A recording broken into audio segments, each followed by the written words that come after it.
Jack Cunningham joins us. Hi, Jack. Here he is. Evening, lads. How you doing? I'm all right, matey. How are you? Yeah, not too bad at all, to be fair. Starting to get used to the heat now, so... Yeah, indeed.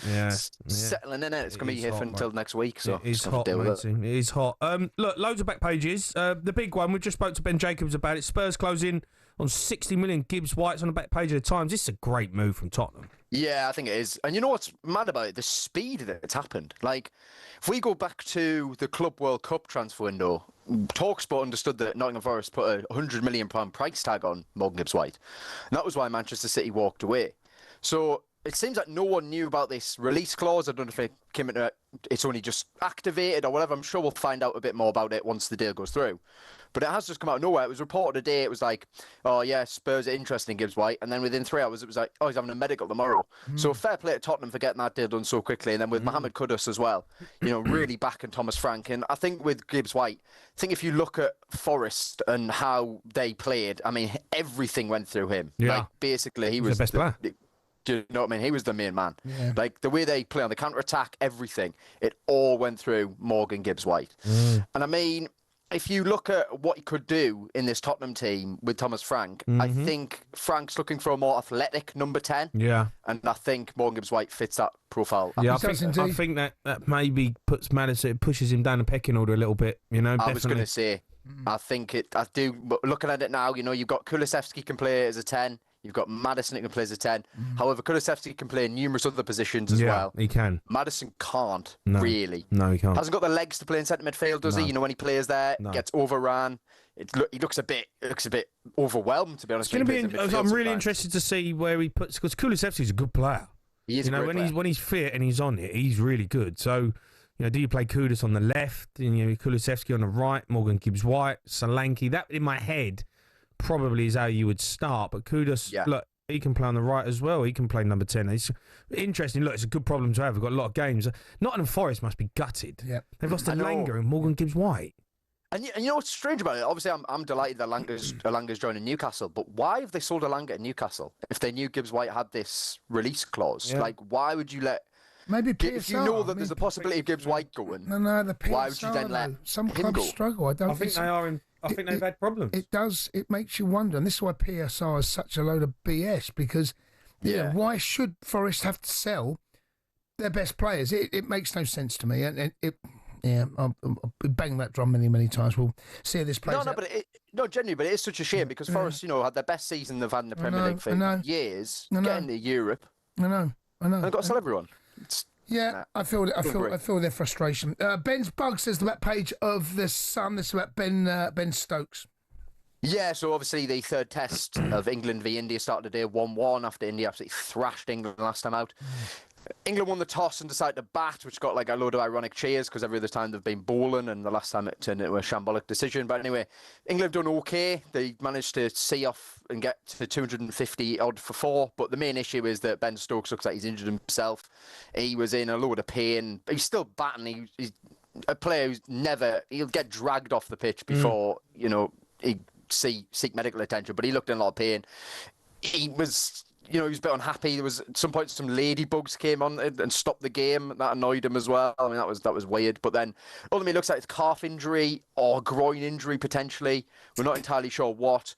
He should be at the bat tomorrow, which is fine. Right. But the main issue is for bowling because Stokes has come back and he's been back to his best in bowling. He's a player who, when he's on his game, can take wickets out of nowhere.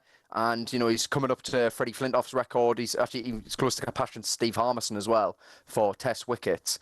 So if he can't bowl, England are a bit of trouble because they've got Jofra Archer back in the team, but Archer's not bowled since February 2021 in test cricket, I believe. So you're putting a lot of pressure on Jofra Archer there. So, and then the other lads, Chris Wokes is very experienced, but he's had a poor series so far, and Bryden Carse is also a bit inexperienced as well. So we'll have to see what happens with that. But it could turn out to be a really pivotal point in the series, and also looking ahead to the Ashes as well. If Ben Stokes can't bowl in Australia, England are in a lot of trouble. So we'll have to see how that goes. Okay. Back page of the Telegraph. Christian Horner's 50 million payoff talks. Yeah, so obviously, you know, we spoke about this last night, didn't we? Christian Horner has been sacked by Red Bull. Now, it looks like he could get between 50 and 60 million pounds in compensation. This is because he had 5.5 years left on his contract, and he was on roughly £8 million a year. So now they're in negotiations with his lawyers, etc., to see what he's going to take from this sacking, essentially. And if his lawyers push for it, he could get 50 to 60 million pounds. And well, I suppose that'd make him feel a lot better about what's happened. I don't know if it will, because I don't think he's struggling for dough, is he? I mean, I think he genuinely loved working for Red Bull. Like, I think he genuinely loved the moment. So, I mean, obviously 50 million is 50 million, but these boys are on so much money anyway. Money's nothing to them.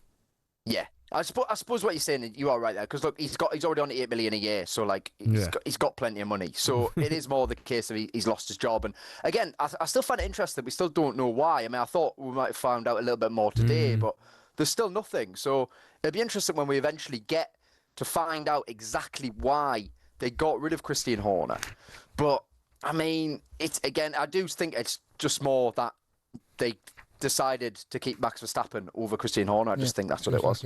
Back page of the Telegraph again. Farrell named on bench for a final Lions warm-up. Yeah, so obviously Owen Farrell got called up by his dad. It was quite a controversial decision anyway to get him back into the team, because I think he doesn't play in England anymore. So it was a bit controversial, and he's come back in, and for the last warm-up game, he's going to be on the bench. So tomorrow, the Lions are playing like a mixed Australian and New Zealand 11. Sorry, not tomorrow, on Saturday. Playing a mixed New Zealand and Australia 15 before they play the tests against Australia. And so this is like the final chance, basically, for all the players in the team to basically establish their place in the side and see if they can play in the test. So, because that's all it's about, all these games is warm-ups leading up to that point. So, Owen Farrell might get a bit of time off the bench, but it looks like he's probably not going to be involved, to be honest. And just lastly, Jack, what's the latest across the talkSPORT website? Yeah, so obviously we've got Madueke going to Arsenal from Chelsea, £52 million deal. Looks to be agreed. He's already agreed personal terms as well. What's weird about this is that he might still play the World Cup final. He might still be involved in that, because Chelsea have not given him permission to have his medical yet. I find that, I don't know, I get it. I do get it, because Maresca probably want everyone available for a game against PSG. He come off the bench the other night. Has played. Come off the bench the other morning, sorry. So he had a part to play in the semi-final. Exactly. So he had a part to play, didn't he? So I do get it. I think I would be surprised if Arsenal won't try and push it through early, because if he picks up an injury or something, which is possible. For both sides and him, Yeah, exactly. So we'll have to see what happens there. But I mean, another thing is, this makes it £115 million Arsenal have spent on Havertz and Madueke to Chelsea, and they're basically just funding Chelsea's transfer business. They are a bit, to be fair, yeah. That's literally what they're doing. And I think Arsenal fans are confused with Madueke. Getting the ump about it. They are. You know what? It's actually a disgrace. He's had to turn off his Instagram comments because he was getting abuse from Arsenal fans, and there's a petition online, an online petition to get Madueke not to join Arsenal. That's poor. That's a strange decision. I mean, it's just poor, isn't it? He's a good player. He's a good player. Who's signing that? He is a good player. He'll do well at Arsenal. The Sports Bar with Jamie O'Hara and Jason Cundy. Monday to Thursday nights from 10 on AM, on DAB, via the talkSPORT app and on your smart speaker. talkSPORT.